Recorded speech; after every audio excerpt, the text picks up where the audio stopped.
Bank কারো পৈতৃক সম্পত্তি নয়। ১ টাকা মূলধন যোগান দিয়ে আমানতকারীদের ১০০ টাকার মালিকানা দাবি করতে পারবে না উদ্যোক্তারা। বুধবার জগন্নাথ বিশ্ববিদ্যালয়ে এক সেমিনারে এ মন্তব্য করেন governor doctor Ahsan H Mansur. বলেন, পরিবারতন্ত্রের ফলে ব্যাংক থেকে লুট হয়েছে অন্তত $২৫০০ কোটি। ভবিষ্যতে কেন্দ্রীয় ব্যাংকের স্বাধীনতা নিশ্চিত না হলে এ খাতে আবারও লুটপাটের শঙ্কা তার। তাই আসছে নির্বাচিত সরকারকে নতুন ব্যাংক অধ্যাদেশ অনুমোদন দেওয়ার অনুরোধ করেছেন তিনি। গেল ১.৫ দশকের দেশের ব্যাংকিং খাতে অনিয়মের পেছনে ছিল পরিচালনা পর্ষদে থাকা পরিবারতন্ত্র।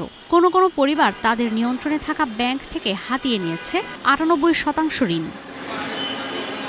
বুধবার জগন্নাথ বিশ্ববিদ্যালয় অডিটোরিয়ামে বাংলাদেশ অর্থনীতি সমিতি আয়োজিত সেমিনারে এসব কথা তুলে ধরে গভর্নর জানান, পরিবারতন্ত্রের কারণে ব্যাংক থেকে লুট হয়েছে ২,০০০ থেকে ২,৫০০ কোটি টাকা। গভর্নর বলেন, কেন্দ্রীয় ব্যাংকের বর্তমান স্বাধীনতা আগামীতেও ধরে রাখতে হবে। এজন্য নির্বাচিত সরকারকেই উদ্যোগ নিতে হবে। যেসব ব্যাংক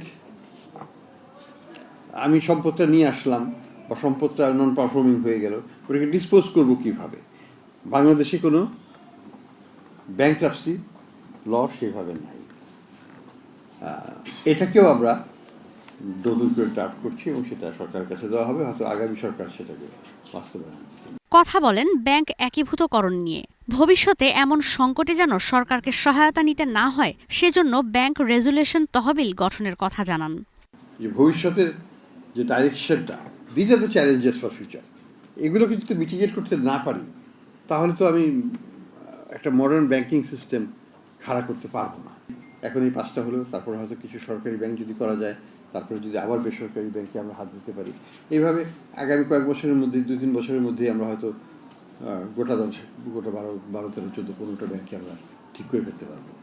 সুশাসন ফেরায় ব্যাংক খাত ঘুরে দাঁড়াতে শুরু করেছে জানিয়ে গভর্নর বলেন, চলতি বছরের মার্চেই খেলাপি ঋণ নেমে আসবে 25%। ঈশিতা ব্রহ্ম, স্টার নিউজ।